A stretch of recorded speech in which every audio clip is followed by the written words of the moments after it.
Hello everyone, welcome to wire education class 9 and 10 Hindi. तो इस video में क्लास 9 हिंदी के कल्लू कुमार की ऊनाकोटी चैप्टर को पढ़ने वाले हैं। तो चलिए स्टार्ट करते हैं। तो इसमें लेखक जो है 1999 के दिसंबर माह में ऑन द रोड शीर्षक से 3 खंडों वाली एक टीवी श्रृंखला बनाने के सिलसिला में त्रिपुरा की राजधानी अगरतला गए थे। तो त्रिपुरा जो है भारत के सबसे छोटे राज्यों में से है। यह राज्य बांग्लादेश के 3 तरफ से घिरा हुआ है और एक तरफ से भारत के 2 राज्य मिजोरम और असम से सटे हुए हैं। इसके महत्वपूर्ण शहर है सोनपुर, बोलनिया, सबरूम और कैलाश शहर, जो बांग्लादेश के सीमा के करीब है। इसका राजधानी अगरतला सीमा चौकी से महज 2 किलोमीटर दूर है। यहाँ बांग्लादेश के लोग आते जाते रहते हैं। यहाँ बाहरी लोग की जनसंख्या इतनी बढ़ गई है कि मूल निवासी आदिवासियों की संख्या उनके मुकाबले कम पड़ती जा रही है। यही कारण है कि त्रिपुरा के आदिवासियों में असंतोष बढ़ रहा है। लेखक अपना पूरा यात्रा सुनाने में पहले 3 दिनों की चर्चा करते हैं। इस दौरान लेखक ने उज्जैन महल की भी चर्चा की, जो अगरतला का मुख्य महल है और अब वहीं पर त्रिपुरा विधानसभा बैठती है। लेखक यह बताते हैं कि त्रिपुरा में लगातार बाहरी लोगों के आने से कुछ समस्याएं पैदा हुई है, लेकिन इस समस्याओं का लाभ यह है कि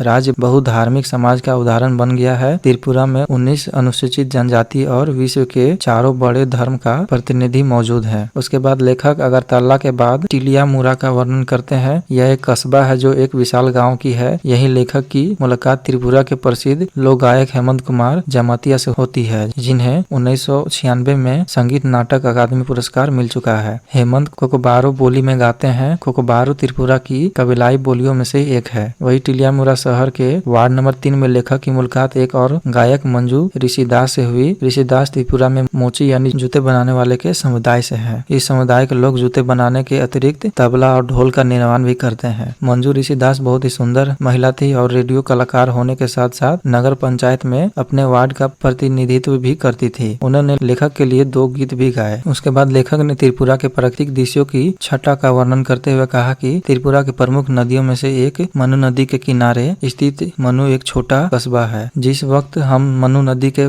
पार जाने वाले पुल पर पहुंचे, सूर्य मनु के जल में अपना सोना उगल रहा था। लेखक त्रिपुरा जिले में जब प्रवेश कर गए तो उन्होंने वहाँ की लोकप्रिय घरेलू गतिविधियों में से एक अगरबत्ती के लिए बांस की पतली सिक्कों तैयार करने वाले घरेलू उपयोग का भी मुआयना किया। बांस की इन सिक्कियों को अगरबत्तियां बनाने के लिए कर्नाटक और गुजरात भेजा जाता है। उसके बाद लेखक उत्तरी त्रिपुरा जिले का मुख्यालय कैलाश शहर में चल जाते हैं, जो बांग्लादेश की सीमा के करीब है। यहाँ के जिलाधिकारी से लेखक ने ट्रू पोटैटो सीड्स के बारे में जाना, जो मात्र 100 ग्राम में ही 1 हेक्टेयर की बुनाई कर दी जाती है। लेखक को बाद में ऊनकोटी के बारे में पता चलता है, जो देश के सबसे बड़े तीर्थ में से एक है। ऊनकोटी का अर्थ होता है 1 करोड़ में 1 कम। दंतकथ के अनुसार ऊनकोटी में शिव की एक करोड़ में 1 मूर्ति कम है। विद्वानों के अनुसार यह जगह 10 वर्ग से किलोमीटर इलाके से ज्यादा में फैली हुई है। पहाड़ों के अंदर से कटकर मूर्तियों का निर्माण किया गया है। एक विशाल चट्टान पर गंगा अवतरण की कथा को चित्रित किया गया है। आदिवासियों के अनुसार इन मूर्तियों का निर्माता कल्लू कुमार था। कल्लू पार्वती का बड़ा भक्त था और शिव पार्वती के साथ कैलाश जाना चाहता था। उसके बाद पार्वती के